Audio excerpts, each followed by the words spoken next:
Tonight, I sit here, in this quiet room, not just to tell you a story.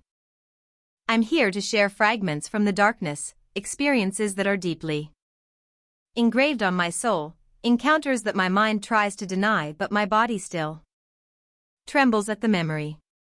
Perhaps, in the silence of the night, as the outside world falls asleep, my words will find their way to you, lulling you into another dream, where the line between reality and fantasy blurs.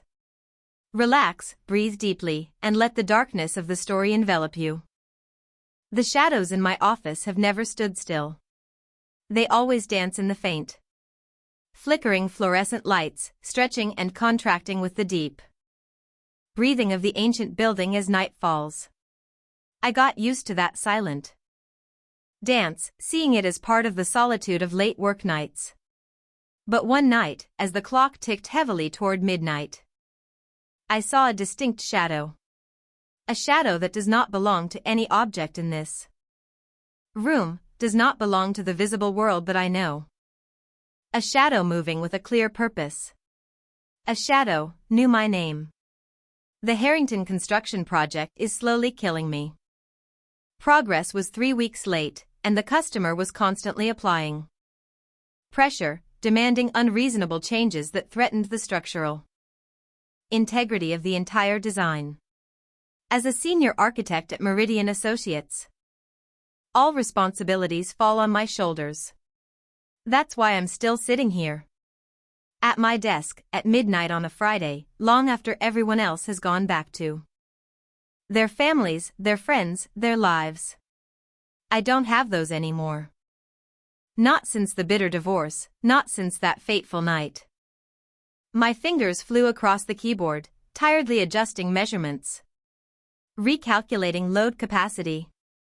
The office was silent, except for the gentle click of buttons and, occasionally, the hum of the old heating system trying to combat the cold October chill. I rubbed my eyes, feeling the familiar exhaustion gnawing at my body. The cup of coffee on the table had gone cold hours ago, but I still raised it to my lips and took a sip, wincing at the bitter taste left behind. Suddenly, a flash of light in the corner of my eye caught my attention. Something was moving in the conference room, across the hallway. The door to my office was slightly open, allowing me to see clearly through the glass wall of that meeting space. I stopped, my fingers hovering over the keyboard, squinting into the deep darkness. Nothing. Probably just a hallucination due to fatigue. I've been staring at blueprints for too long. I tried to return to work, but a sudden chill ran down my spine, causing goosebumps to rise up all over my arms. The temperature in the room seemed to drop suddenly. My breath began to form mist right in front of me. This old building always had problems with the heating system, I told myself. But this time it felt different. This cold seemed purposeful, focused, as if it was aimed at me alone. Then a tapping sound drew my attention back to the conference room. Tap, tap, tap. Like the sound of fingernails tapping on glass. I slowly stood up from the chair, my knees creaking in protest after hours of sitting still. A rational part of me still tried to find a reasonable explanation. The building was stretching, a tree branch hitting the window. But there was another voice, deeper, more primal, whispering in my ear that I should grab my coat and leave here immediately. I ignored that voice. I have always been a skeptic, a man of logic, of science, of concrete and steel. Devil? Those are myths. The conference room was dark as I cautiously approached, dimly lit only by the green glow of the emergency exit signs and the distant city lights glimmering through the windows. I reached toward the light switch next to the door. But before my fingers could touch it, I saw it. A shadow. Tall, absurdly tall, stretching from the floor to the ceiling. Silhouette of a man in an old-fashioned suit, with the faint outline of a Bowler hat. But where the face should have been, there were only 2 red spots. Smoldering, piercing the darkness like the coals of hell. My heart felt like it wanted to jump out of my chest. Cold sweat broke out on his forehead despite the surrounding cold. I blinked rapidly, trying to convince myself that my extreme fatigue was playing a trick on me, that this was just an illusion. But the shadow was still there, motionless, terrifyingly present. And then, it moved. It did not walk, but glided across the conference room, hovering a few inches above the carpet. There were no footsteps. My skull rather than in the air around me. I stood stock still. Glass wall separating us. Michael Harlow. Voice should not be spoken loudly. It echoed directly in my mind, dry and crackling like the sound of ancient parchment being unfolded. He who builds towers over the graves of the forgotten. My throat is as dry as the desert. I struggled to make a sound, trying to ask how this thing knew my name, my identity. But my vocal cords seemed to have been completely paralyzed by fear. You believe that you are the first to possess this land, imposing your vision on it. You humans are quick to forget your sins. The shadow pressed against the glass, its shape horribly distorted as if it were trying to penetrate the invisible barrier between us. Those red eyes bore into me with a terrible, ancient intelligence. My legs trembled, my instincts screamed at me to run away. But some sick fascination held me in place, unable to move. You're still beating yourself up for leaving her. Because of the child you never had. Because of the accident, which wasn't really an accident. A stream of cold ice flowed through my veins. No one knows about that night. About the heated argument, the car, the slippery road because of the rain. About how I grabbed her arm as she tried to get out of the car, causing her hand to slip off the steering wheel, causing her to mistakenly press the accelerator instead of the brake. About how we almost flew off the overpass. About the horrified look she looked at me afterward. The look that recognized the terrible toxicity our relationship had reached. About how she left forever that night, refusing to talk to me even once. Throughout the divorce process. No one knows. I never told anyone. Behind the shadow, the papers on the conference table began to rustle. At first there were only soft rustles, then they moved with increasing force, until they swirled in the air like dry leaves caught in an invisible autumn vortex. Finally, my paralyzed limbs obeyed my brain's desperate commands. I rushed to the light switch and turned it on. The row of fluorescent lights buzzed and then brightened, filling the room with harsh, white light. The papers fell onto the table, returning to a state of silence. The shadow. The shadow is still there. Under the light. It looked even more monstrous, more absurd. It was like a hole in reality that took the shape of a man, greedily devouring all surrounding light. Its red eyes twitched slightly, as if the pupils were trying to adjust to the sudden bright light. I staggered back, my shoulder hitting the hallway wall hard. My breathing became rapid and painful. Panic began to grip my chest like an iron fist. On my desk, the computer suddenly beeped. A series of new windows were automatically opening on the screen, even though I was standing at least 15 feet away. File folders that I hadn't touched in months, even years, burst open one by one. I stood there, frozen in horror, watching my screen fill with images I had never seen before. Architectural drawings, but not mine. They were old, painted in a style that dated back to the early 1900s. It was the same building I was standing in, but with a different name. Eastern State Mental Hospital, West Wing. My office, this entire floor. The voice in my head rang out again, completing my unfinished thoughts. where they tried to cut out the demons. The images on the screen change. Now showing photos instead of blueprints. Black and white, rough, old. They show men in white blouses standing next to patients strapped to tables. Shiny surgical instruments are lined up in neat rows. Strange machines with dials and probes whose function I could not determine. But with a chilling intuition I understood that they were designed to inflict pain, to cure with agony. The humming in my skull grew louder and louder, until I thought my head was going to explode. I used both palms to press hard on my temples, a painful moan escaping from my trembling lips.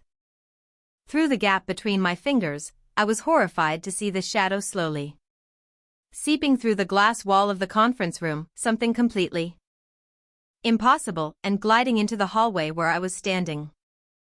Cold and haunting. Never wondered why it sat vacant for decades. Never asked about the bodies found in the walls during the first renovation in 1963, never wondered why 3 construction workers went crazy during its conversion into offices in 1978. I had no idea. How can I know? I have only been with Meridian for 8 years. This building had been the... I can smell it. A foul, unpleasant smell of old chemicals. Of formalin and ether, mixed with the smell of something rotten and putrid. I held my breath, pressing myself closer to the wall. The thick glass. You recognize this place in your bones, don't you, Michael? Some part of you always knew what happened here. Why do you always avoid staying late after dark? Why do you always feel like someone is watching in the east stairwell? Your body remembers what your mind tries to forget. And the scariest thing was, I actually felt a glimmer of recognition. How many times have I felt uneasy in certain areas of this building? How many times have I caught a glimpse of whispers at the edge of consciousness? While working late? I always blamed stress, too rich imagination. But now... The shadow stretched out what could be called an arm, reaching towards me. Finally, I found my voice again. A choked, broken cry escaped me as I dodged aside, stumbling back toward my office door. I slammed the door behind me. Even though part of my intuition told me that normal physical barriers meant nothing to this entity. Just as I thought, the shadow slowly seeped through the gap under the door like thick black smoke, then reformed into a tall, suit-clad figure on the other side of the room. Those burning eyes fixed on me with an intensity that burned my skin. You architects are all the same. It whispered, its voice now a curse. Build your monuments on blood-soaked ground, cover up the rot with concrete and glass, pretend that the past can be buried beneath modern lines and clean facades. My office chair automatically rolled towards me, hitting my knee hard, forcing me to sit down. The computer screen continued to show increasingly more disturbing images. Patients with empty, lifeless eyes, their skulls partially open. Diary pages record treatment methods that are no different from brutal torture. A long list of deaths is noted simply as treatment failure. And then, the scariest thing, is a photo of a man standing in front of the hospital gate in the past. Tall, thin, dressed in a perfectly tailored suit and bowler hat typical of the early 1900s. His face was partially obscured by shadow, but his eyes seemed to reflect the camera's flash with an unnatural, haunting red. Dr. Edward Merrick. The caption states, Head of Laboratory. Eastern State Mental Hospital, 1901 to 1924. The Shadow Man, Dr. Merrick, was now standing right in front of me. Those terrible eyes leveled with mine as I sat trembling in my chair. The temperature in the room had dropped so low that I could clearly see my breath crystallizing into thin clouds of mist in the air between us. I had great ambitions, Michael. The voice whispered, penetrating every corner of my mind. I sought to separate madness from the human mind, like removing a tumor. Cutting out the parts of the mind that contained darkness. But you cannot cut out something that is the foundation of humanity itself. My patients taught me that, slowly, as they screamed, begged, and finally. You're just an illusion. I'm overworked. I'm exhausted. Is that what you told yourself after Sarah left? That your guilt wasn't real? That the blood on your hands was just imaginary? Bloodless. I shouted, a sudden burst of anger, cutting through the overwhelming fear. It was an accident. I never meant to hurt her. Intentions mean nothing. Results are all that remains. The shadow seemed to expand, filling my entire peripheral vision until there was nothing left but darkness. And glowing red eyes. It's like your intentions no longer mean anything. This building remembers what was done here. The pain has seeped into the foundations, into the supporting beams, into the very air you breathe. My computer beeped again, shrilly. A new image appears on the screen. That's the design of the Harrington building, my current project. Except they were covered with older drawings of old mental asylums. The footprint of the new structure perfectly matches another wing of the old. Merrick's voice said, now laced with grim satisfaction. Without even knowing it. The walls that held so much suffering will rise once again, under your own direction. And they remember, Michael. My hands automatically moved on the keyboard. I watched in horror as my fingers typed an email to Client Harrington, attaching revised plans I had. Creating spaces that corresponded exactly to the rooms shown in psychiatric hospital documents, treatment rooms, isolation rooms, operating rooms, where Dr. Merrick performed his horrific experiments. I tried to pull my hands back. But they kept typing, completing the email, the mouse pointer moving to the send button. Now, you will be my hand. The shadow, Dr. Merrick, spoke up. My work has been interrupted, but it need not end. There are still sick minds that need to be cured, there are still demons that need to be released. And you will build me the perfect place for me to continue my research. Something inside me broke. The last defensive wall of plausible deniability has crumbled to pieces. With a roar of defiance, I swung my hand across the desk, sending the computer screen crashing to the floor with a crash of glass shattering. I jumped up, the chair flying backwards. Are not. I shouted directly at that faceless shape with fiery eyes. I will take no part in this. Whatever happened here is over. I rushed towards the door, but it slammed shut before I could reach it. The doorknob didn't budge under my desperate tugging. Behind me, I heard the computer beeping. The screen was shattered. But the central processing unit still worked. The email, it sent itself. You cannot stop what has already been started. Merrick's voice echoed in my head, mocking. The groundbreaking ceremony is next week. The first shovel will touch the land that once tasted blood. My breathing became ragged as I continued tugging at the door handle in vain. Sweat dripped down his face despite the bone-chilling cold in the room. The humming in my head had now turned into a menacing roar, drowning out any coherent thought. Then suddenly, in the midst of utter panic, a flash of clarity flashed. I turned around, facing the shadow. The fear is still there, but now it has been controlled. Transformed into iron determination. You're right, buildings remember, I said. My voice steadier than I expected. But so am I. And I remember who I am and what I do. I walked out the door and toward my drawing table, where the actual blueprints of the Harrington building were spread out. I'm an architect. I don't just design buildings. I understand them. Their strengths. I ran my hands over the drawings. And their weaknesses. The shadow moved slightly, its red eyes blinking continuously. This building you're haunting, I know why it's still standing after all these years. I know which walls bear the load, which pillars are paramount. I know how it can be changed, improved, or condemned to destruction. I looked straight into those burning eyes, without flinching. So, if your soul is bound to this structure, what will happen if it is destroyed? What if I submit a detailed report on the structural defects I have noticed over the years, cracks in the foundation, damp rot of load-bearing beams, outdated electrical systems that pose a high fire risk? The temperature dropped even further. Frost begins to crystallize on the window.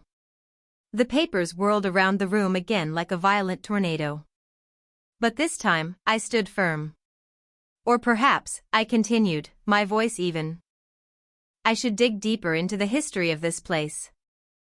Bring to light what really happened here. The experiments. The deaths. Make it all public. Turn your private hell into a cautionary tale for all. You will be destroyed. Merrick's voice was hissing, filled with indignation. Your company is involved in a cover-up. Your career will be over. Maybe, I admitted. But buildings can be rebuilt. Careers can be restarted. There are things worth sacrificing for. I reached for a red marker. With sharp, deliberate strokes, I began to circle the areas on the Harrington blueprint. Not following Merrick's misleading edits, but making my own changes. The changes will maintain structural integrity, while completely changing the circulation and internal layout. The Harrington building will not be your new territory, I said, continuing to tick off the plans. It will be a monument of light, of healing through proper care and compassion. I will ensure that.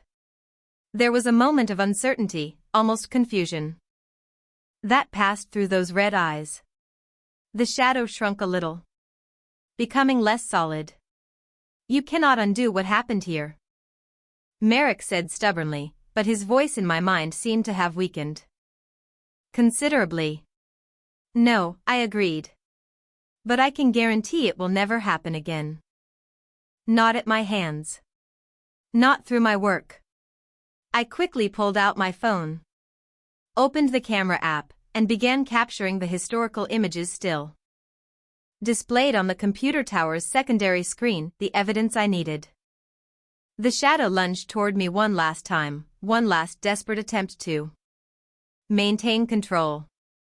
I felt an icy coldness course through me. A brief disorientation as dark, unfamiliar memories flashed before my eyes. The operating room, the screaming patients, the sick satisfaction of wielding absolute power over vulnerable minds. Merrick was trying to make me understand his vision, empathize with his hideous mission. But I refused them all. This is not my wish. This is not my legacy.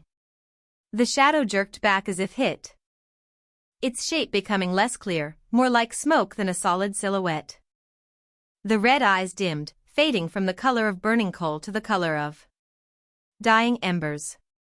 This is not the end, Merrick's voice whispered. Now very distant, weak, as if coming from the bottom of a deep well. The past is never truly buried. No, I said softly. Understanding.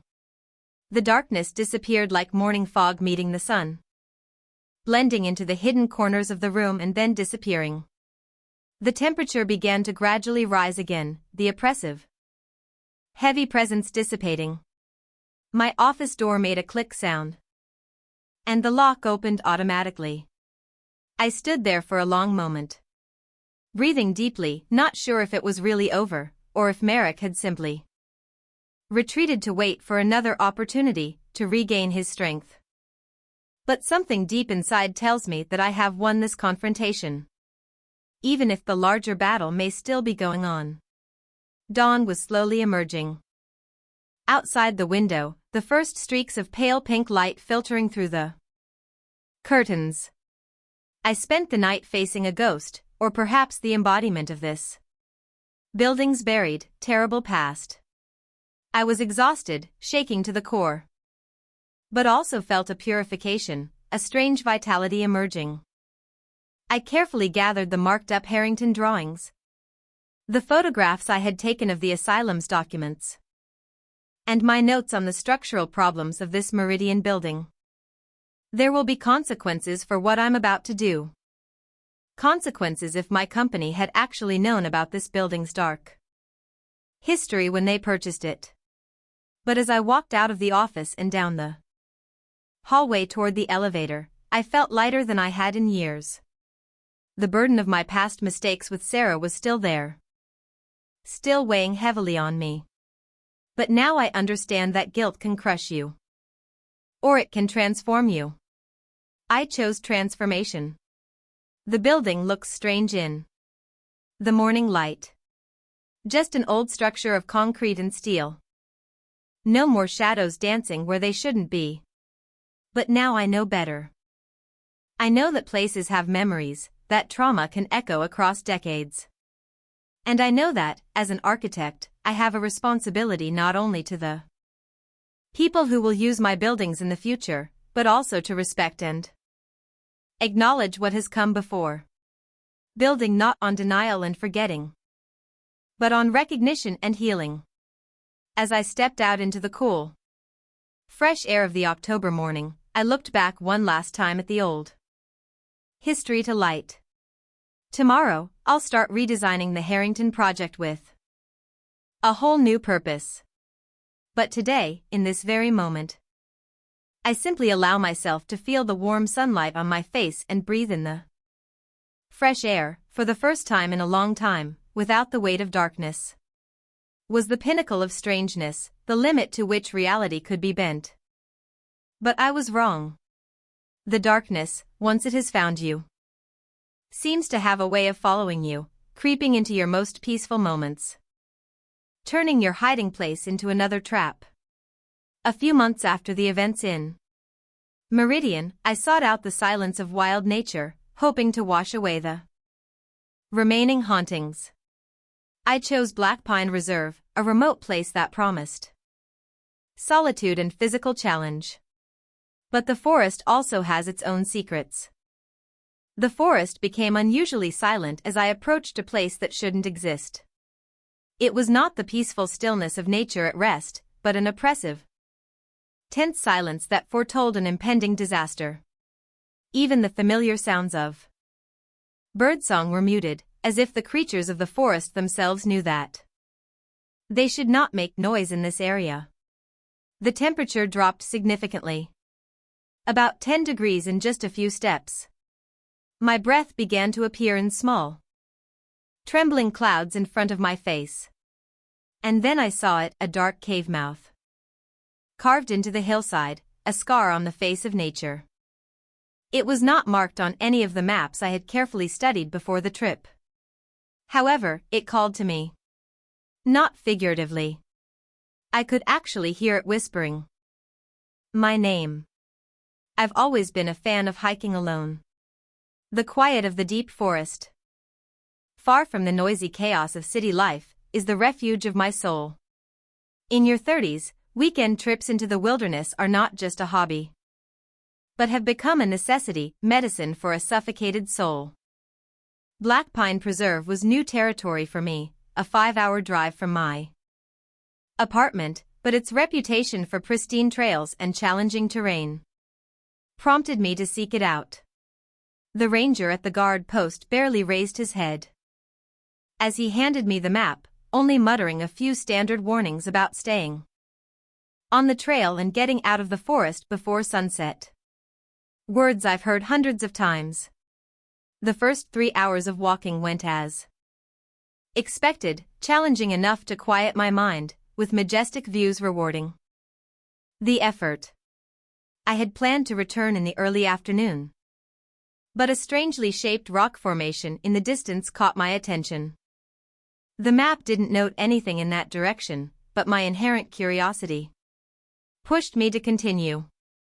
It's just a short detour, I told myself. The pine trees grow closer together, their dense foliage blocking out most of the sunlight. The undergrowth gradually became sparse and then disappeared completely, leaving only a dense carpet of rotting conifers, muffling the sound of my footsteps. The air became heavy and thick, clinging to my skin like wet silk. Something was wrong. A subtle change that I couldn't quite place. It felt as if the forest itself was aware of my presence, watching me.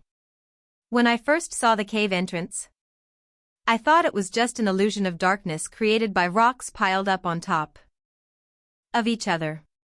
But as we got closer, that darkness solidified into an actual hole in the hillside, a perfect arch of rock, about 7 feet high, cut deep into the earth.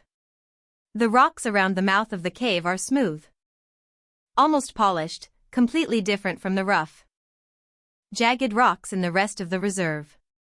I pulled out the map again and spread it out. Nothing. This significant geological feature simply does not exist. According to official records, the sole of my walking shoe stepped on something brittle. Looking down, I noticed tiny animal bones scattered at my feet. This is not unusual in the forest, but these bones appear to have been arranged purposefully in concentric circles, leading straight towards the mouth of the.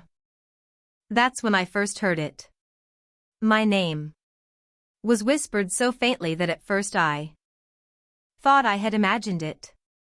But then it came again, a little clearer. A strange voice that somehow bypassed my physical ears and took shape directly inside my mind. Michael. I stood still, my heart suddenly pounding against my chest. No one knows I'm here. I didn't tell anyone about this trip. Not coworkers, not a handful of friends, and certainly not long-lost family. I had deliberately sought absolute anonymity at this remote sanctuary. Michael, come see. That voice was neither male nor female. Neither old nor young. It existed in a strange, unnatural sound void that sent chills down my spine. I swallowed hard, my throat suddenly dry. Logic screamed at me to turn around, to follow the trail back to the marked path, but my feet automatically stepped forward, pulled by a morbid curiosity that I couldn't explain or resist. The temperature dropped further with each step closer to the cave. My breath now spewed out in increasingly dense clouds. A phenomenon that would not have happened in August in Tennessee. No way. I pulled my thin jacket tightly around me, silently cursing my stupid decision to leave my backpack at the previous trail junction. The cold penetrated through the fabric, penetrating into the bones at an alarming speed. The smartwatch on my wrist vibrates. A low battery warning. Impossible again. I fully charged the battery before starting the trip just 4 hours ago. I glanced at the flashing screen, then stood still. The digits frozen at 3:33. I touched the watch face, pressed the side button. Been simmering in my stomach had now crystallized into real fear. There is something terribly wrong going on here. I quickly pulled out my phone. There is no service signal, which is to be expected in this remote place. But the phone screen is also black. It is also dead. For the first time, I was truly aware of the absolute silence around me. There was no sound of birds in the distance, no rustling of leaves. No sound of wild animals moving. There was only heavy silence, and the whispers were getting clearer and clearer in my head.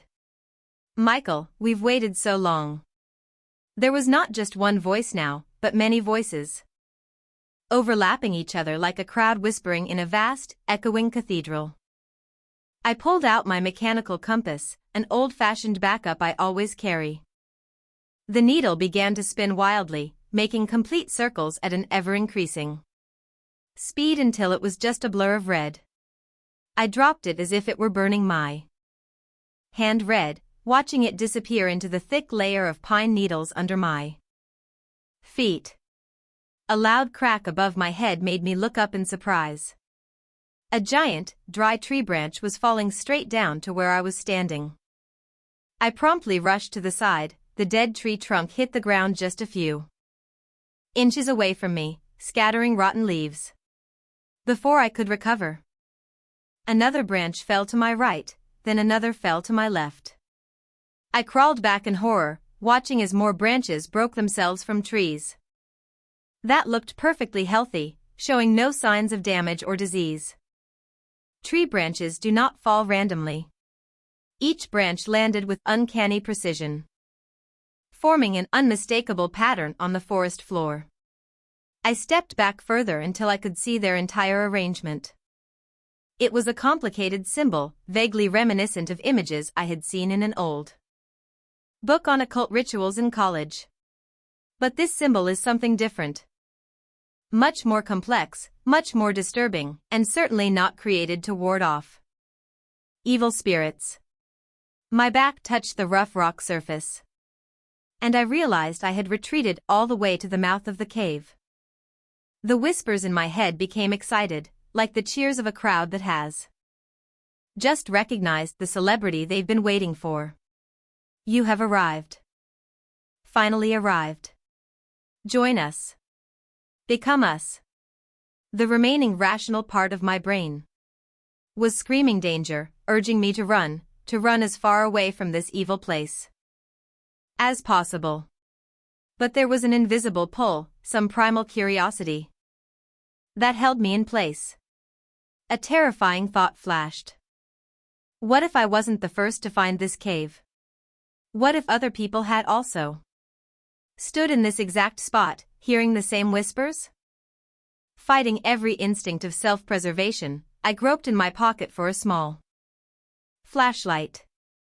The faint ray of light seemed to be swallowed by the dense darkness inside the cave rather than penetrating it. But it's enough to reveal a few details. The cave floor slopes gently downwards, the walls are unnaturally smooth. And there, just beyond the edge of the light, I caught a glimpse of movement. My lungs tightened, each breath becoming more difficult than the last. The air near the mouth of the cave is so cold that breathing is painful. I can feel the capillaries in my nose freezing. Tears began to accumulate in the corners of my eyes. This is not natural cold. This is the absolute absence of warmth. The negation of life itself. The presence I had felt before now became clearer. In my mind, ancient, patient, and utterly malevolent. It had been waiting for someone like me, a loner, unprotected, curious enough to ignore the warning signs. Someone whose absence no one will remember for days, even weeks. I took one step into the cave, then another. The darkness enveloped me like a living creature, hungry and inviting. The whispering grew louder now, almost becoming a physical sensation caressing mind, but somehow I was able to understand their meaning even though they were completely unfamiliar. They tell me about what's waiting deep inside. Entities older than humans, older than this forest. The creatures have been imprisoned since the continents were still a single land mass, when other stars dominated the night sky. They promise knowledge and experiences far beyond the limited scope of human understanding. All they need is a host, a bridge to return to the world they once dominated. My foot caught something hard. A book. Its leather cover has cracked and stained over time. I picked it up, my hands shaking so much I almost dropped it. The pages inside are densely packed with handwritten letters. The symbol I saw is made up of the branches of the outer tree that are repeated throughout the text. The diary entry on the first page is dated exactly 3 years ago. I have found it. After decades of searching, the door is described in ancient texts. The voices have confirmed my purpose. I will be their messenger. They have shown me wonders and horrors beyond imagination. Tomorrow, I will go deeper. I will become immortal through communion with them. This handwriting. I know this handwriting very well. Uncle Robert's distinctive handwriting with slanted and angular strokes is unmistakable. Uncle Robert, who disappeared on a solo research trip exactly 3 years ago. Uncle Robert, who is always obsessed with obscure myths and ancient religions, is considered eccentric by the whole family. Uncle Robert, who had sent me a cryptic letter shortly before he disappeared, rambled on about a discovery that could radically change humanity's perception of its place in the universe. The letter I ignored as the ramblings of a man slowly losing his mind. My mind reeled with the terrible implications. This cannot be a coincidence. There is a force that has led me here. Perhaps it has guided me over the years. The whispers became more insistent. If only I go a little deeper. I just need to surrender to their welcoming arms. My body moved on its own again, without conscious control. Each step took me deeper into the cave. Darkness was now completely enveloping. The weak light from my flashlight was completely extinguished by whatever force was filling the place. I can feel their presence around me, next to me, even inside me. Clawed fingers, not quite fingers, were brushing my face with a sickening gentleness. Join us. Complete the circle. The door must be opened. The time has come. Scary images flooded my mind. The stars went out one by one. The sun faded into a cold red coal. The earth transformed into something completely alien and hostile to human life. I found myself standing before a prostrate crowd. My body was no longer entirely my own. It was transmitting a terrible power that could reshape reality. I saw family, friends, strangers, all looking at me with empty eyes, worshipping the thing I was about to become. My back hit the cave wall hard as I instinctively recoiled from those horrifying visions. The surface of the stone beneath my palms felt wrong, not cold mineral, but something organic, wet, pulsating with a sickening pulse, mimicking life. I pulled my hand back sharply, a scream choked in my throat, unable to escape. I thought of Uncle Robert, wondering if he had experienced similar visions. If he had accepted them. Was he willing to enter into communion with these beings, or in a last moment of clarity did he also attempt to escape as I was now so passionately desiring? The diary fell from my numb fingers as I groped for the flashlight I'd dropped. Instead, my hand touched something else. Smooth, cylindrical, metallic. A flare. Not mine. I have never carried flares. Carried on his expeditions. My fingers, moving with a coordination that seemed separate from my panicked mind, unscrewed the cap and activated it. The flare exploded with a deafening hiss, dyeing the entire cave with a ghostly crimson light. What I saw in that brief moment will haunt me for the rest of my life. Cave walls are not rocks. They are a giant biofilm. Opaque and crisscrossed with veins, pulsing in a slow, deliberate rhythm. Suspended within that membrane were shapes, human forms, dozens of people. In various stages of absorption. Some looked quite new. Still recognizable as human. Others have been transformed into something hideous, retaining only the vaguest outlines of their original form. And there, closest to me, was a shape that I recognized instantly despite the characteristic hooked nose, high forehead. Uncle Robert's facial features were still clearly visible beneath the gray, waxy skin. His eyes opened when the red light of the flare shone. Not the kind brown eyes I remembered, but two deep black holes, reflecting the ancient malevolence I had sensed from outside. His mouth moved, calling my name without a sound. Then his hand, which was no longer a hand, reached towards me, stretching the membrane that covered him until it bulged terrifyingly towards. The forms imprisoned within it writhed with increasing agitation. I could feel the pressure building in my ears, in my skull, in my chest, as if the air was becoming so thick that it might crush me from the inside. Uncle Robert's diary mentioned a door, not a physical entrance to the cave, but a portal connecting worlds. These entities need a human host to fully overcome. My uncle voluntarily offered himself. And now, they want me. In the dying crimson light, I could see the cave floor more clearly. Scattered everywhere are backpacks, cameras, watches. Organic horror of the walls. Other hikers, other curious explorers have disappeared without a trace over the years. With the last flash of the flare, I saw symbols carved into the cave floor.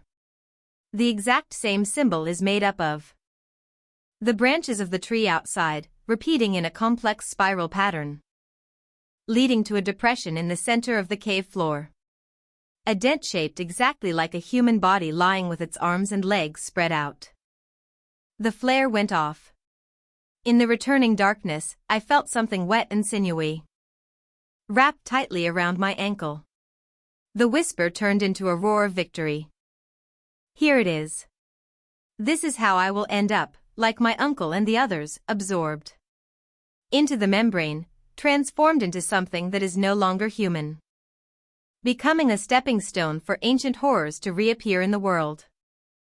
But as the tendril tightened, pulling me toward the center of the room, something unexpected happened.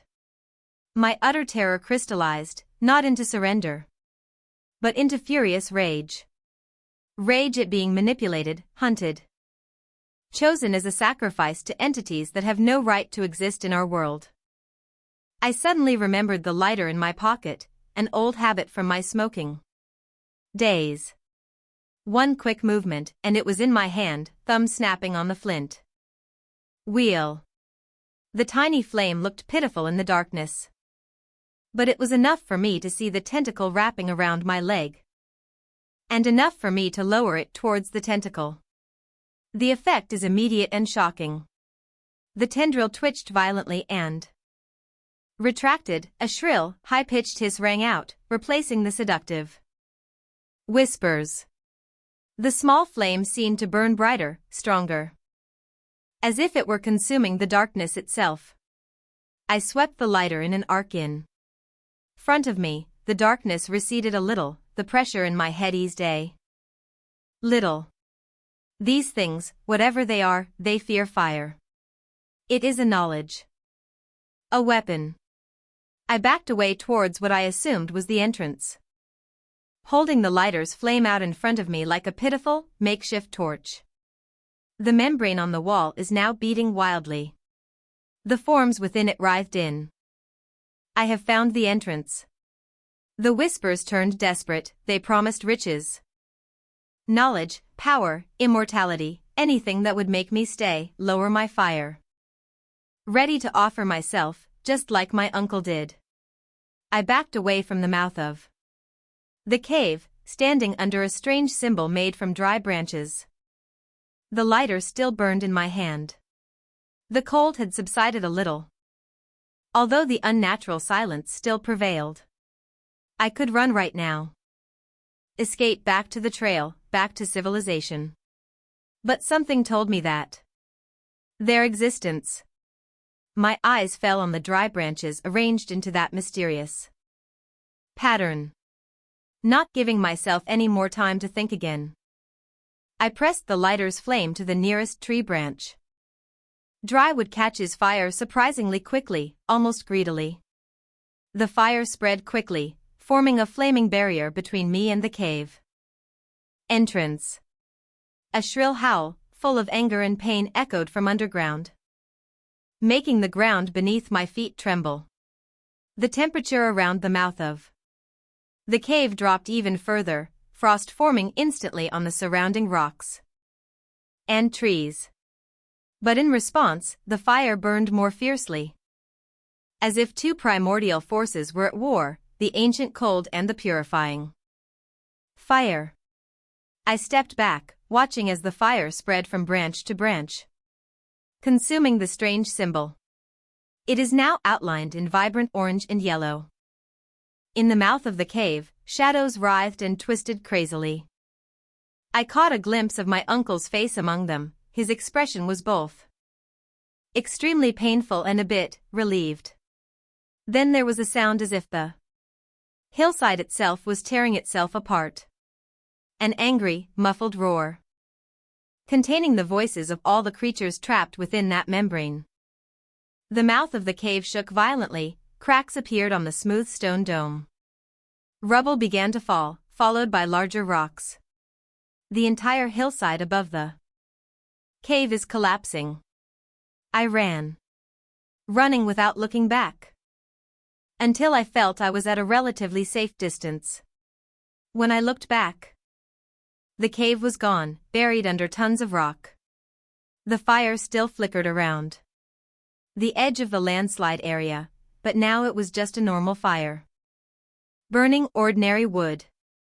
The symbol it formed was broken, vibrated.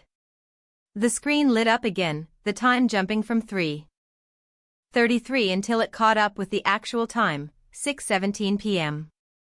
The sounds of the forest suddenly returned, birds chirping, leaves rustling, insects chirping. Everything returned to normal. I stood there, shaking, tears streaming down my cheeks, not knowing whether to feel relief or horror at what had almost happened, at what I had discovered that actually existed in our world. It is a rule of hikers to leave no trace, but sometimes some traces are necessary warnings. I used my phone to take pictures of the landslide area. Then I recorded the GPS coordinates. Tomorrow, I will report to the park management about a dangerous rockslide in an unmarked area. I will ask them to update the map and put up warning signs. I won't mention whispers, biofilms, or entities older than humans. They won't believe me. But as I trudged back to the main road, back to civilization, I couldn't shake the feeling that I hadn't really escaped. That entity touched my mind. Now it knows me. And somewhere, perhaps under other hills, in other forests, similar caves await, with other hideous membrane-lined rooms.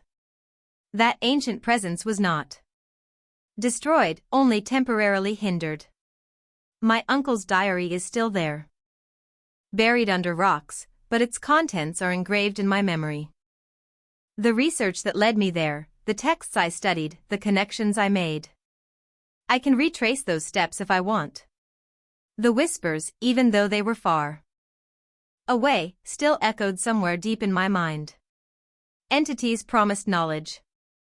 Perhaps there is enough knowledge to fight them, to ensure that they are forever imprisoned. Perhaps that was my uncle's real purpose from the beginning. I returned to the main street when night really fell. My flashlight now works perfectly. My compass points true north. Everything has returned to normal. Except me. I will never be able to go back to normal again. And I know, with a cold certainty, that somewhere in the back of my mind, something ancient and patient is waiting, knowing that we will meet again. The obsession with old places and buried secrets doesn't seem to let me go. After the incident at Blackpine, I tried to return to normal life, but the feeling of insecurity was always there, as if there was a crack in the wall of reality that I had accidentally looked through. Once again, fatigue and a seemingly harmless decision pushed me into another strange spiral, this time on a lonely highway in the vast Nevada desert. The neon sign flickered faintly in the vast darkness. sending strange streaks of red and blue light dancing across the nearly empty parking lot. Earl's Roadside Diner open 24 hours. The text flickers irregularly, like a desperate heartbeat in the vast emptiness of the desert. I had driven more than 90 miles without seeing another car, and my hunger had turned from a whisper to an angry growl. This place, suddenly appearing around a bend, was like an oasis of salvation. Despite its somewhat shabby, old appearance, my original plan was to try to drive to the next town, but my exhausted body from 16 hours of continuous driving had other ideas. Fatigue clouded my judgment as I pulled my sedan into the drive-through lane. I rolled down the car window and the cool but dry desert night air rushed in, giving me goosebumps. The menu board is lit with an unnatural brightness, the dishes displayed in faded, dated photos that somehow look both appealing and a little nauseating. I leaned toward the speaker to place my order, squinting at the prices that seemed decades out of date. "Welcome to Earl's. Can I take your order?" The voice came through the radio with surprising clarity, almost deafening amid the surrounding silence. It was a woman's voice. Quite pleasant, even somewhat cheerful. It creates a strange contrast with the desolate landscape. I ordered a cheeseburger combo, my voice hoarse from not talking for so many hours. The woman confirmed my order with well-practiced fluency, then told me to drive around to the pickup window. I found it a bit strange that she didn't tell me the total amount to pay, but her friendly, casual voice brought a strange sense of false comfort as I drove around the block. The first sign that something was wrong came when I approached the pickup window. The lights inside the restaurant were still bright, illuminating the empty stalls and rows of empty tables.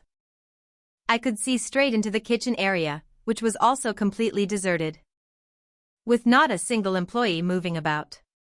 My heart started beating a little faster as I drove closer to the window, expecting to see the woman who had taken my order. Instead, I was just faced with a void. The glass window was pulled open, a light breeze blowing through, causing the light yellow curtain inside to sway slightly. I waited, nervously tapping my fingers on the steering wheel, trying to find a reasonable explanation for the situation. Maybe she just walked away for a moment. After about 5 minutes of suffocating silence, I gently honked the car horn. Nothing responded. My stomach tightened with an uncomfortable feeling that had nothing to do with hunger. Finally, I turned off the engine and got out of the car. The absolute silence of the desert pressed against my eardrums as I approached the main door of the restaurant.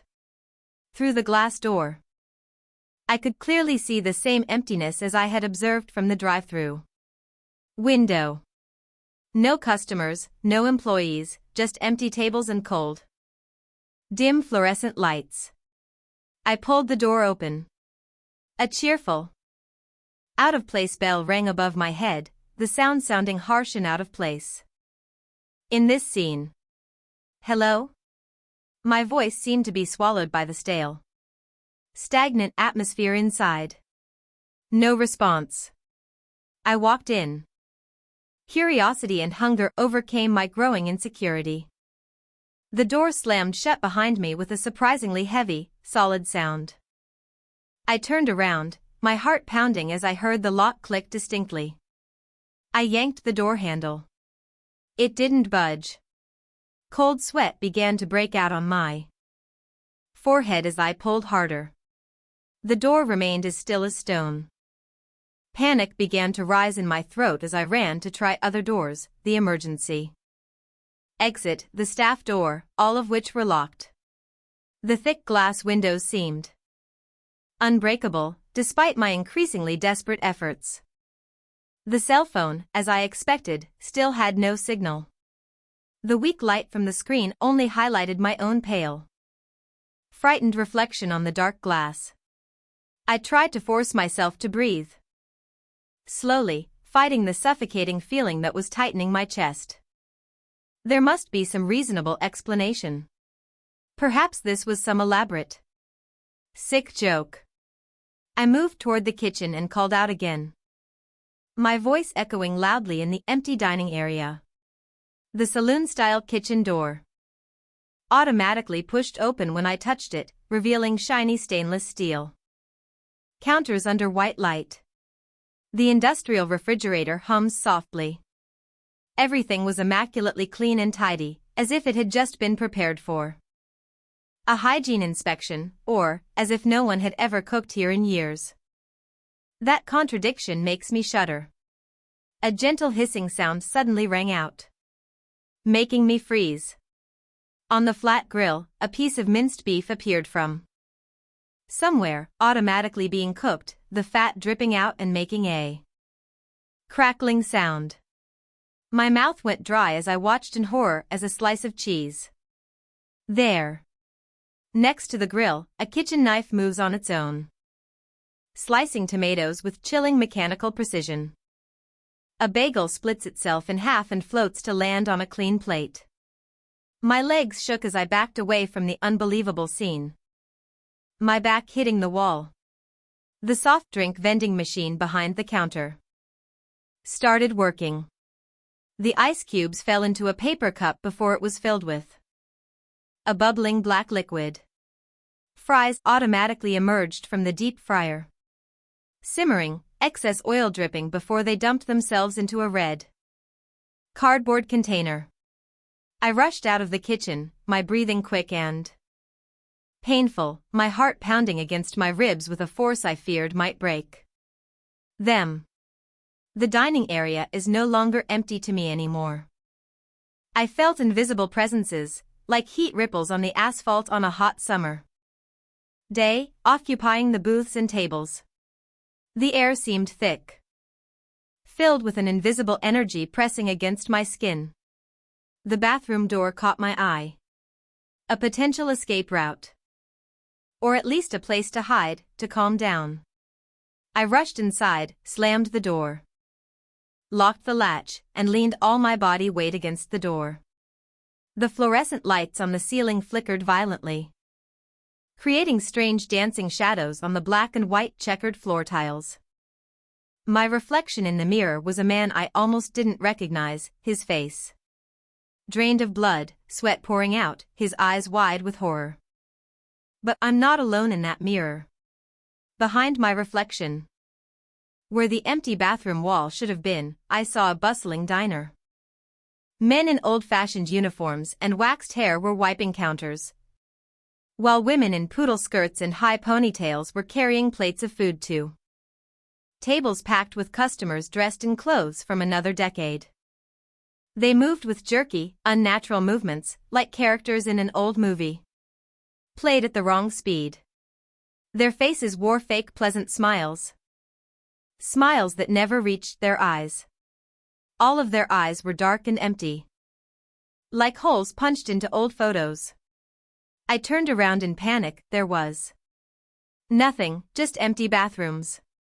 When I turned back to look in the mirror, that ghostly scene was still there, playing out like a silent movie projected on the glass. A waitress inside looked straight at me, her head tilted at an angle impossible for a living person. Her jaw slightly slack as her smile widened, beyond human limits. She started to move closer to the mirror, still holding the tray, as if she was about to walk through it to get to me. My knees buckled. I crawled back away from the mirror, my back against the cold ceramic tile wall. I felt ice-cold fingers brush my shoulders, leaving a burning sensation on my skin through my shirt. I groped for the door handle, no longer caring what was waiting outside, as long as I could escape this hellish bathroom. The lock opened with a loud clicking sound in the cramped space. I almost fell out into the dining area, unsteadily holding on to a table. The restaurant has transformed once again. Where before there was emptiness, is now occupied by shadows. Dark shadows sat in the booths and at the dining tables, their shapes unclear but their presence undeniable. The shadows moved and fluctuated like smoke, but still maintained a vague human shape. They made no sound, but I could feel conversations going on. Silent laughter being exchanged, food being invisibly consumed. The jukebox in the corner of the room was lit, but no music played. I moved cautiously past the ghostly diners, my body growing colder with each step. The shadowy customers seemed oblivious to me, but I felt their awareness. Like thousands of insects crawling across my skin. My vision began to blur at the edges, dark spots dancing before my eyes as the hyperventilation threatened to overwhelm me. The sizzle from the kitchen grew louder. And I smelled my order being prepared, burgers, fries, all cooked. Automatically in the ghostly kitchen. A tray automatically floated out through the revolving door, my meal perfectly arranged on it. Of food was my name. Not just the name, but the full name. My home address is also in California. My license plate number. All that personal information was staring back at me from the blank sheet of paper, the ink still seemingly fresh, written in a slanted, flowing hand. Below is another line of text. We've been waiting for you. Those words were like an icy drill bit into my spine. My legs moved on their own before my mind could process what was happening. Carrying me toward the kitchen again, desperately looking for any other way out. I crashed through the revolving door, nearly slipping and falling on the polished floor. The cooking utensils continue their ghostly dance. Preparing meals for diners who passed away decades ago. At the back of the kitchen, a door that I hadn't noticed before was ajar. Through the crack in the door, I could see darkness, not the warm darkness of the desert night, but a deep, absolute emptiness. There was an instinctive voice in my head screaming to stay away from it, but my options were exhausted. As I approached that door, the activity in the kitchen became more chaotic. Pots and pans clanged, and the oven door opened and closed continuously. The temperature skyrocketed until sweat poured down my face. The invisible staff seemed agitated by my actions towards the mysterious exit. A meat cleaver flew off its shelf, crashing into the wall just inches from my head. I bent down, my heart almost stopped beating. Then rushed towards the door. The moment my hand touched the cold metal door handle, all activity in the kitchen suddenly stopped. The silence was so heavy that I could hear the blood rushing in my ears. The temperature dropped sharply again. My breath blurred again before my eyes. In that dead silence, I heard the woman's voice again. That same pleasant voice from the drive-thru speaker. "Your order isn't ready yet," she said, her voice echoing from everywhere and nowhere. No one should leave before being served. I yanked the door open and threw myself through before her last words could be heard. Instead of an exit, I found myself in a narrow hallway. Dimly lit from ceiling bulbs that swayed gently even though there was no wind. Hanging along the walls are photos, hundreds of them, capturing this restaurant through different periods. In each photo, the employees are smiling and posing next to customers, bright, fake smiles. As I move down the hallway, the photos get older. The costumes and car designs change with the flow of the decades. What horrifies me is not the passage of time, but the faces. In the latest photos, near the hallway entrance, are different individuals smiling at the camera. But as I went deeper, looking at older photos, the same faces started appearing again and again. Employees who should have aged or died long ago still look exactly the same through 50 years of images. And certain customers also reappeared. Among them, there was a man with a face identical to mine, standing in front of the restaurant in a photo taken in 1954. My doppelganger wore different clothes, a different hairstyle. But that face was unmistakable, it was me. My legs almost gave out as I stared at that absurd image. The date is clearly written on the calendar hanging on the wall behind him. Standing next to my doppelganger was a waitress, the same waitress in the bathroom mirror, her hand on his shoulder possessively. Her smile wide to an inhuman extent. The hallway ends at another door. Simple, wooden, nothing special. I grabbed the doorknob. No longer sure what I wanted to discover beyond, but knowing that I couldn't go back the way I'd come. The metal was ice cold in my palm as I turned it. The door opened to the parking lot. My car is waiting there. Right where I left it. Dawn is starting to rise over the desert, dyeing the sky pink and yellow. I staggered toward the car. The keys clenched so tightly in my hand that they were dug into my palm. When I reached to open the car door, the reflection on the glass window made me dumbfounded. The restaurant behind me was no longer the shabby, dilapidated restaurant I had entered.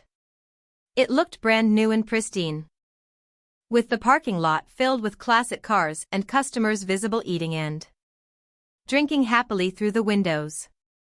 The bright sign read, "Earl's Roadside Diner opening today." I slowly turned around, preparing myself for whatever other impossible sight awaited me. But there was nothing there. Just an empty concrete foundation. Desert weeds growing through the cracks, the remains of a building that had dust. Coming soon, Earl's Roadside Diner. A construction project that was apparently abandoned decades ago. I drove away, with the ghostly taste of a hamburger I had never eaten still lingering somewhere in my mouth.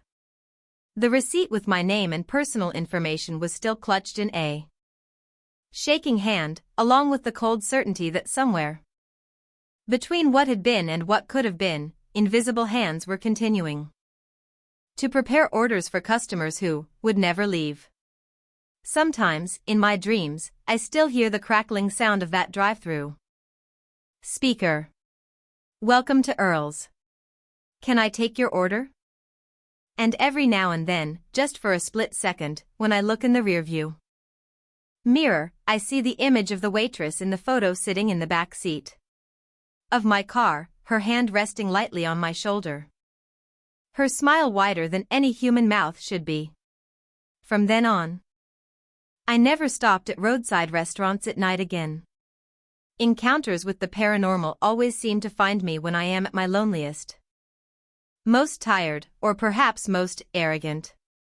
After the experience at the roadside restaurant, I returned to the mountains again, but this time not to seek silence, but to test my limits, a vain attempt to reassert control over the reality that seemed to be increasingly slipping out of my hands. I chose a challenging climbing route, a place with a haunting name. Spectre's Spine, Spectre's Spine. The wind howled through the narrow canyon. Like the wail of a wounded animal, its echoes bouncing off the sheer rock walls and cutting through the thin, cold mountain air. My breath turned into white mist in front of me, a subtle reminder that even in broad daylight, this place had a distinct, bone-chilling cold. Each gust of wind felt like invisible claws scratching at my coat and at my slowly fading courage. Even before I placed my hand on the first hold on the cliff space. And although I tried to brush it off as just another instinctive warning of nature against the harshness of the environment, a vague fear still smoldered in my heart, determined not to let go. I was standing at the base of the cliff, looking up at the route local climbers call Spectre's Spine. This is one of those legendary routes that seems to attract only the most reckless or stupid people.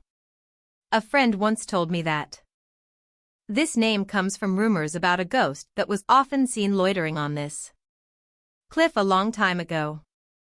He tells of a climber who disappeared without a trace. Here decades ago, leaving behind nothing but an abandoned car at the trailhead. And a piece of rope frayed at one end hanging high above.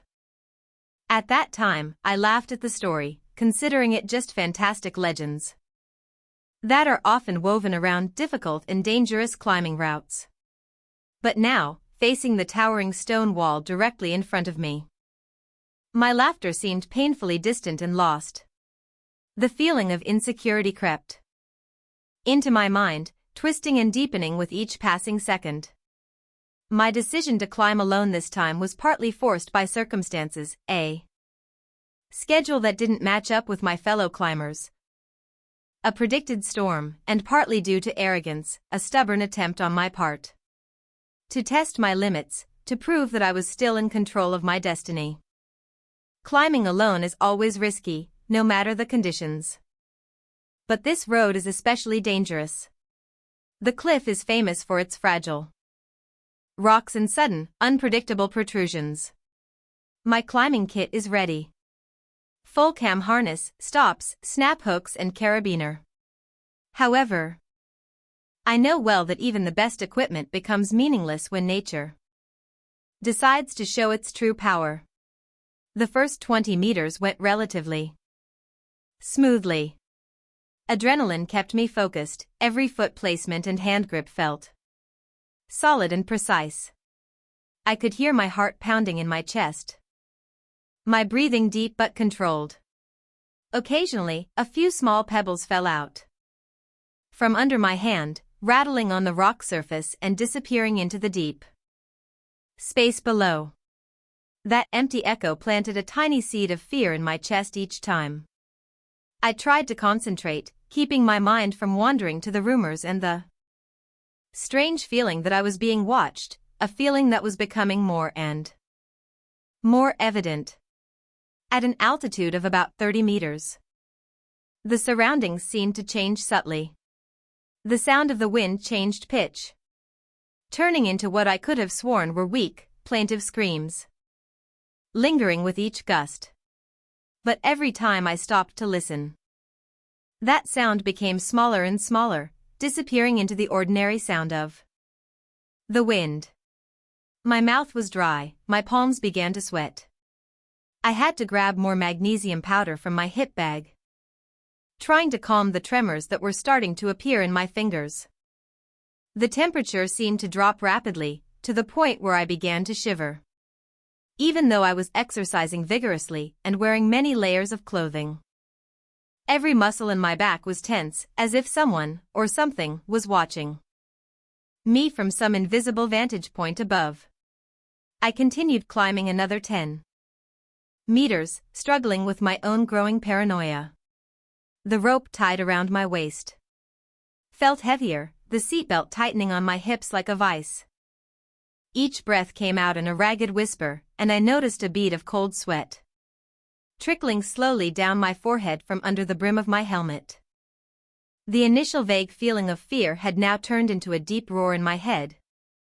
A persistent voice reminding me that I shouldn't be here, that I was trespassing into a place that did not belong to the world of the living. Still, I tried to put those thoughts aside. I had gone too far to turn back safely. When I was about 60 meters up, the warning voice in my head grew louder, constantly gnawing away at my remaining calm. My heartbeat pounded loudly in my throat, threatening to choke my breath. My arms burned with tension, and my legs began to shake from fatigue and fear. Suddenly, my left leg slipped from a loose grip. My entire body wobbled, the weight of gravity pulling me violently backwards. For a terrifying moment, I thought I would fall, that the rope wouldn't hold me. Or worse, it would snap. I started falling, my muscles tensed. My heart stopped beating, my stomach cramped. But just before the rope could stretch fully, I felt an unmistakable cold, hard pressure on my back. It felt exactly like a human hand. Strong, firm fingers pressed just below my shoulder blades, stabilizing my falling body. The shock of that touch made my Whole body jolt, as if every nerve ending was stimulated at once. Panting, I quickly regained my balance and grabbed a nearby rock. My arms trembled, and a ragged, stuttering breath escaped my chest. I turned my head reflexively, and caught a glimpse of movement. A blurry shape right at the corner of my eye. For just a split second, I swear I saw the face of a man, haggard but determined. Wearing old-fashioned mountaineering gear. His eyes looked straight into mine. Utter desperation. Then he disappeared, disappearing into the air like vapor in the sunlight. My pulse was racing and my hands were shaking so violently that I was afraid I might lose them again at any moment. Cold sweat broke out all over my body, soaking through my layers of clothing. There was no reasonable explanation for what had just happened, and the shock of it left me almost paralyzed. Time seems to stop. I desperately clung to the cliff. My breathing panting and intermittent. The wind picked up again, whistling across my burning cheeks. The jingling of the carabiners on the seat belts in the wind seemed absurdly loud. My instincts screamed at me to drop down, to escape this cursed cliff immediately. But another part of me, arrogance, cynicism, or perhaps simply stubbornness, refused to give up. I have to understand what just happened. Had to know if my mind was playing tricks on me, or if something unimaginable had actually happened. Continuing to push myself up, I forced my arms and legs to move. One movement at a time. My senses were now on full alert. Every small sound of gravel crunching under the soles of my hiking shoes made me jump. I kept imagining seeing that shape again, some ghost gliding along the cliff right next to me. My body was still flooded with adrenaline. But my breathing became increasingly shallow and rapid. The intense awareness that I was completely alone here, with no one to verify or deny these strange experiences, was gnawing at my sanity. Then the screaming started in earnest. At first, it was just a plaintive cry, so distant that I thought it was the sound of the wind. But then it came again, clearer, repeating like a terrible chorus. It sounded like a cry, "Save me! Save me!" Full of suffering and despair, echoing throughout the deep valley below. I stood still, pressing my body against the cold stone surface. My mind frantically tried to find a reasonable explanation. Perhaps there are other climbers somewhere out of sight? Maybe someone was climbing another side of the cliff and got into trouble? But the view over the valley from my craggy position was clear.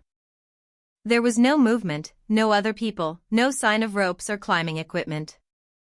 There was only the vast abyss below and the endless cries for help piercing my mind. In a last-ditch effort to cling to logic, I tried to remember the story of the hiker who disappeared here. I remember hearing that search teams scoured the mountain for weeks, drawn by the same haunting cries for help. But they never led them to a body, only adding to their confusion and heartbreak. Some older climbers even reported that they themselves had heard those inexplicable screams, echoing at strange hours. Always with the same distressing tone, always in the same repetitive pattern. They believe that it is a trap, a lure of the soul that cannot escape to lure the living into the same tragic fate. But fate is not a topic I want to linger and ponder right now. My body trembled from the biting cold and the horrible feeling that I was being pulled by something I couldn't understand. As I continued to climb higher, each breath was like inhaling sharp pieces of ice, cutting into my lungs.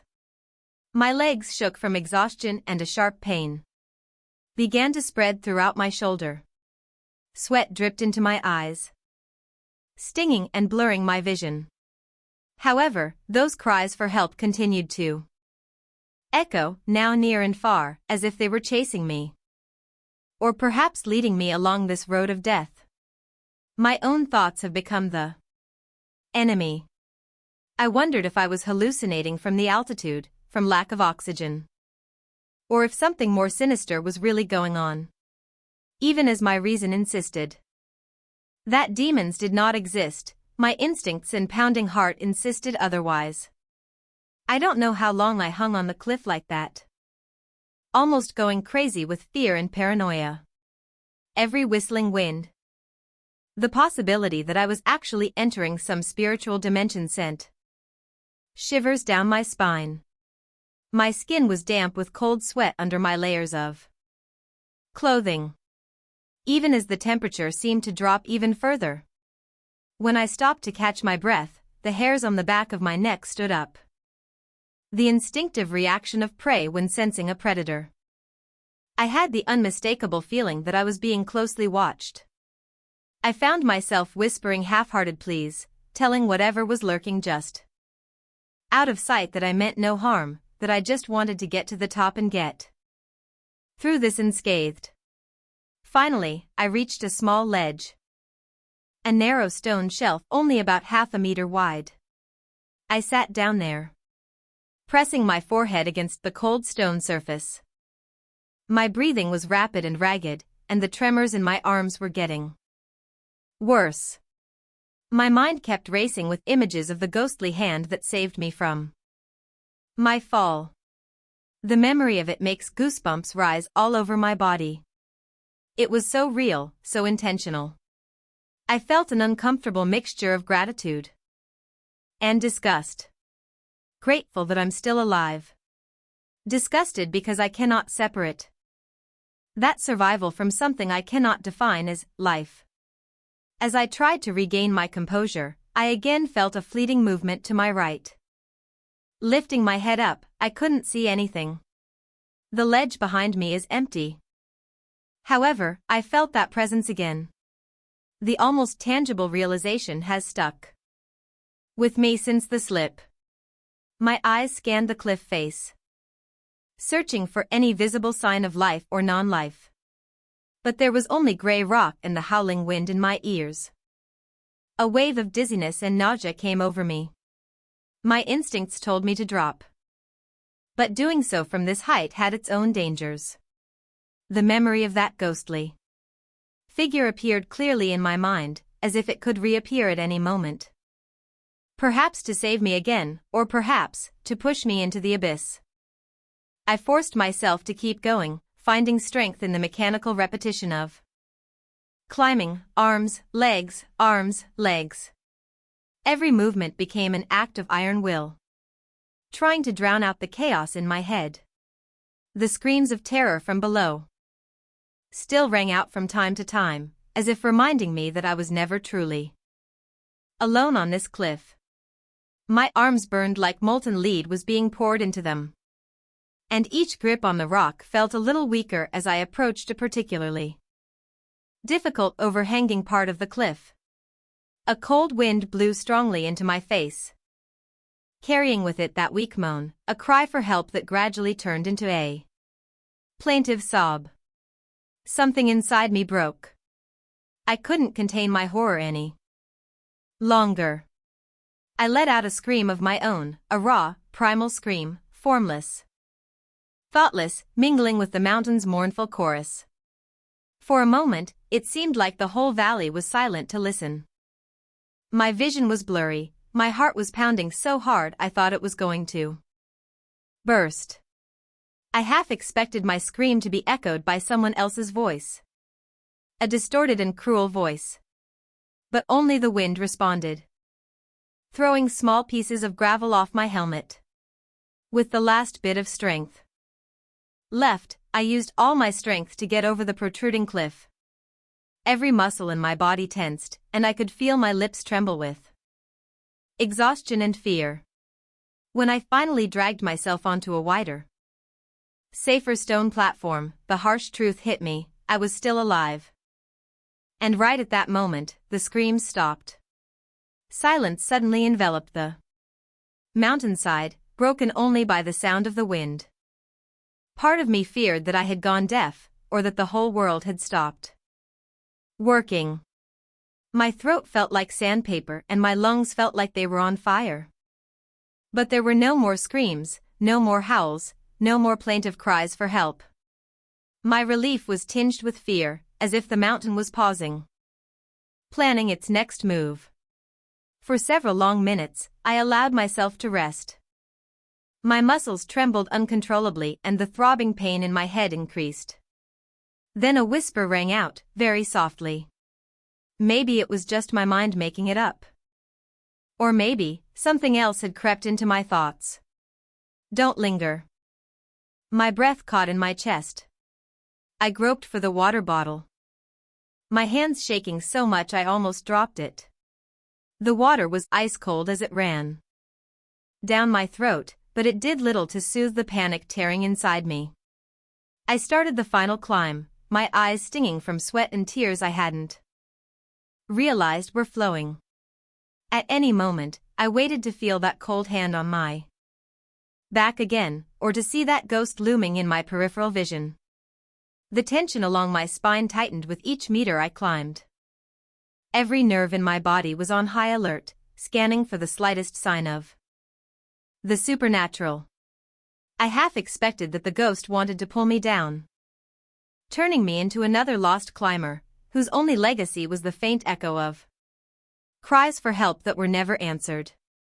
However, the final cliff section passed in an eerie, almost disturbing silence.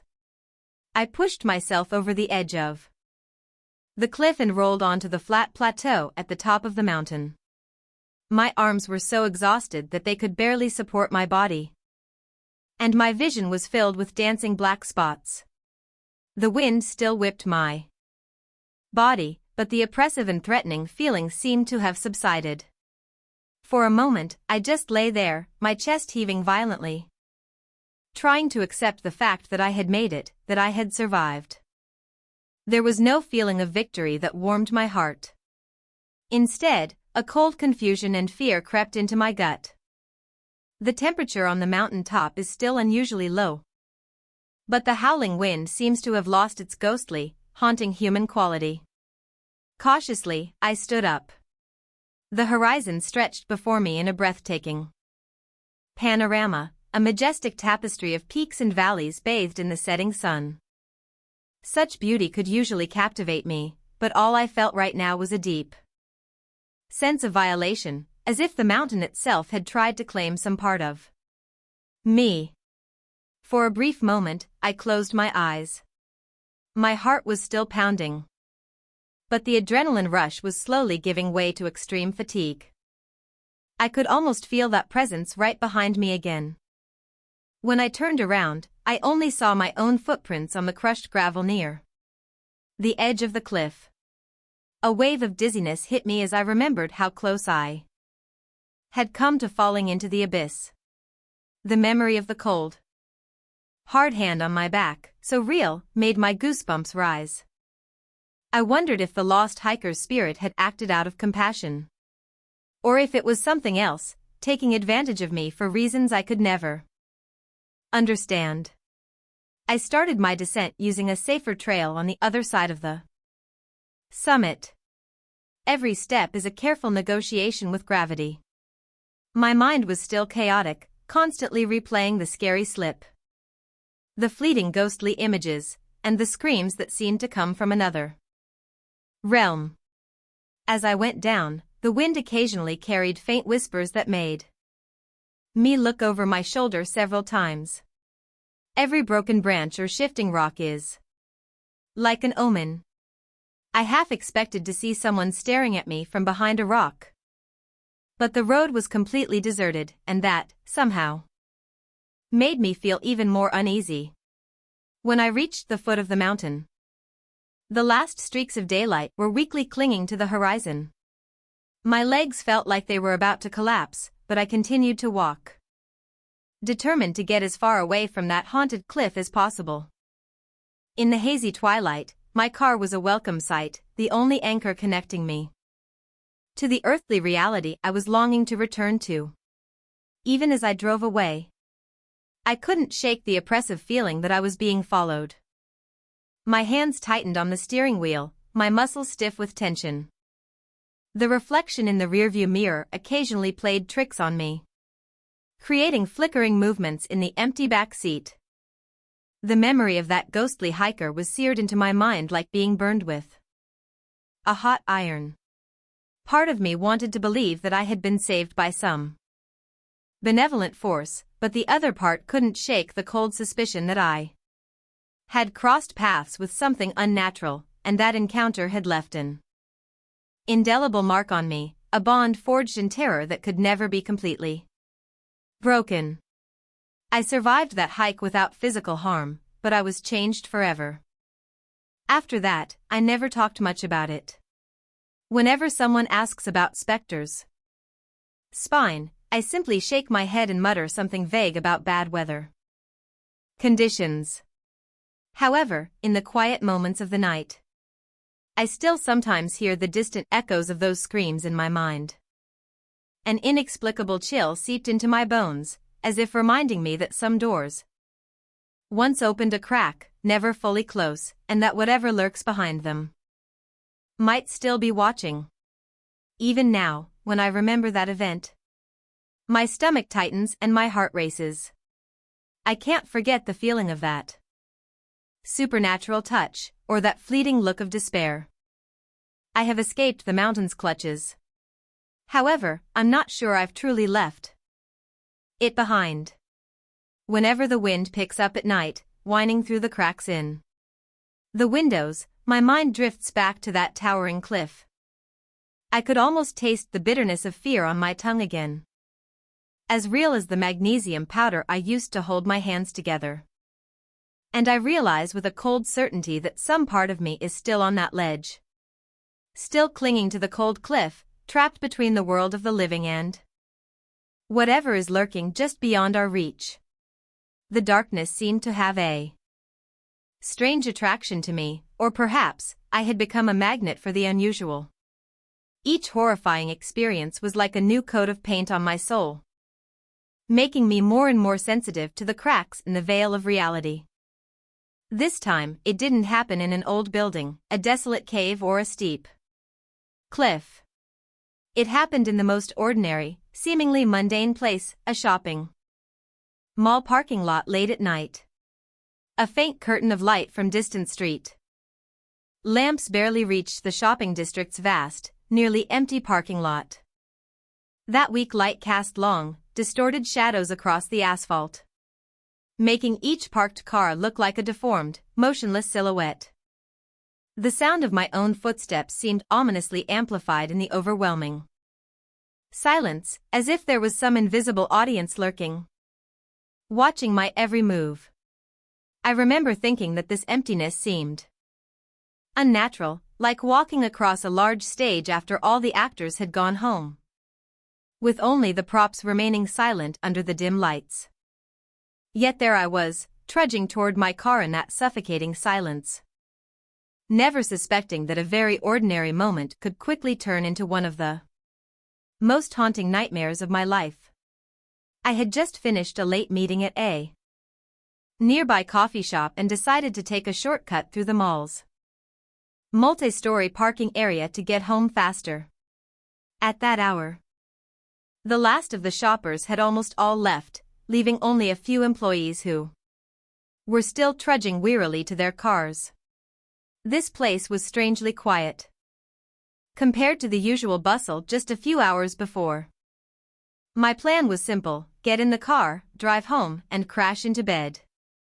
But even as I entered the basement of the parking area, a chill ran down my spine. The fluorescent lights on the ceiling flickered erratically, creating a strange stroboscopic effect along the gray concrete columns. Each time the light flickered, it seemed to reveal vague shapes in the dark corners. Maybe it was just an illusion created by light and shadow, or trash bags left behind, but it was enough to give me goosebumps. The only sounds that broke the silence were the echo of my footsteps and the near the end wall. As I walked deeper into the bowels of the parking lot, the feeling of being watched became more intense. I tried to calm myself down, telling myself it was just fatigue and an overactive imagination after a long, stressful day. I sped up my steps, the car keys clutched tightly in my palm. When I was only a few columns away from the car, I heard a strange noise. There was a slight clatter, as if something metal had fallen onto the concrete floor somewhere nearby. I stopped and strained my ears to listen. Silent. Maybe just a stray cat, or trash blown away by the wind. I kept going, but now every sense was as tight as a string. A soft squeak sounded from behind me. This time it's clearer. Like the sound of the wheels of a supermarket cart rolling on concrete. I turned around. Nothing. There are only rows of empty cars and cold concrete. Columns under flashing lights. My heart started beating faster. Something is wrong. I decided not to go around the next row of cars and went straight towards my car. When I turned into the driveway where my car was parked, I froze. Right next to my car, under the yellow light, was a supermarket cart. Empty. The strange thing was that it stood perfectly still, showing no signs of having just moved. And I'm 100% sure it wasn't there when I parked the car a few hours ago. An indescribable feeling of insecurity took over me.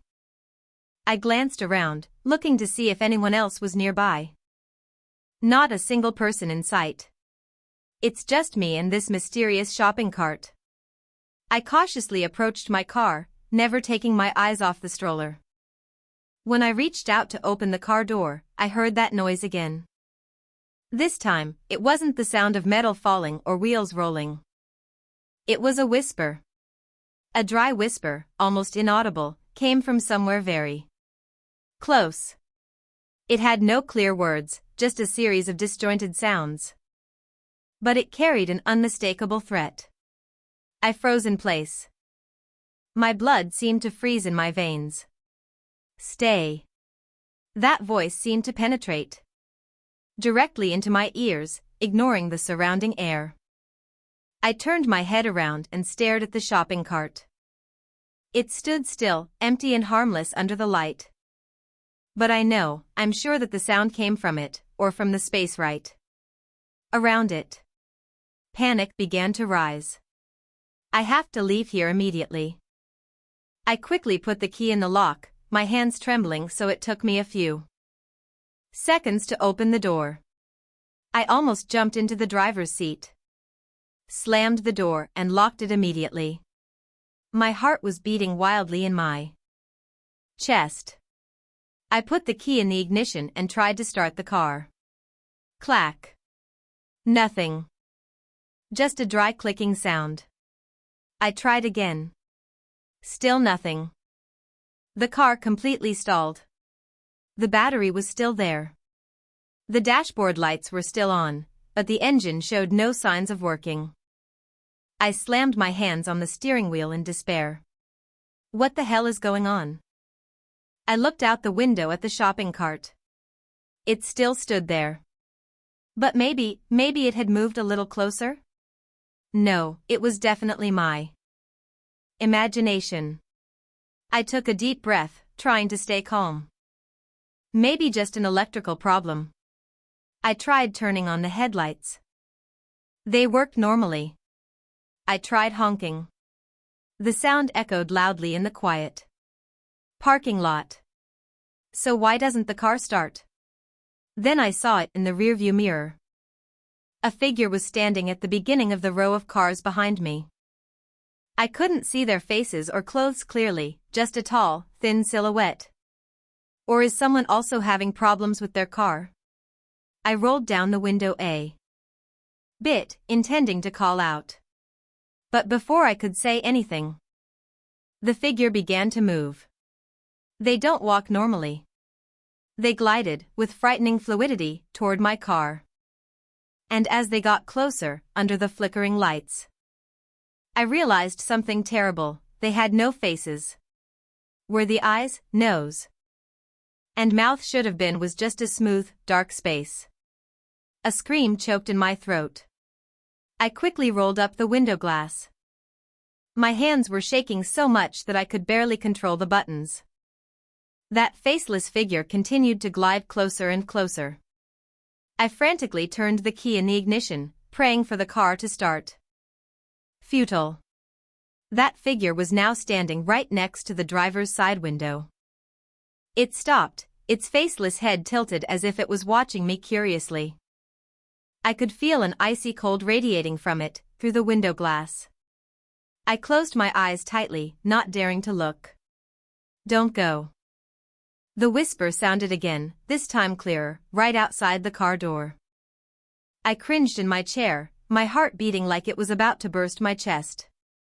I don't know how long I sat like that, maybe just a few seconds. But it felt like a millennium passed in utter terror. When I mustered up the courage to peek back, the figure had disappeared. The shopping cart is also no longer there. I looked around in panic. The parking lot became empty and silent again, except for the hum of the ventilation system and the monotonous flashing of fluorescent lights. Is it all just my imagination? A horrifying hallucination caused by fatigue and stress? Trembling, I tried turning the key again. Wow. Vroom. The car engine started immediately, the familiar roar sounded like angelic music. Without hesitation, I put the car in reverse, stepped on the gas pedal and pulled out of the parking space. I didn't dare look back in the rearview mirror until I left the basement area and joined the sparse traffic on the street. Once my heart had slowed a bit, I tried to convince myself it was just a waking nightmare, a trick of my exhausted brain. But the cold feeling on my skin, the memory of that faceless shadow and that terrifying whisper were still too real, too haunting. From that night on, I always avoided going through deserted parking lots at night. And sometimes, when I sit alone in the car, in the silence of the night, I feel like someone is standing right outside the window, faceless head tilted, whispering cold invitations. Stay, don't go. These encounters, they don't leave me. They became a part of me. Invisible scars on my soul, constant reminders that the world as we know it is only a thin surface, and just beneath it, ancient shadows. Nameless horrors still wait, patiently, in the hidden corners of reality.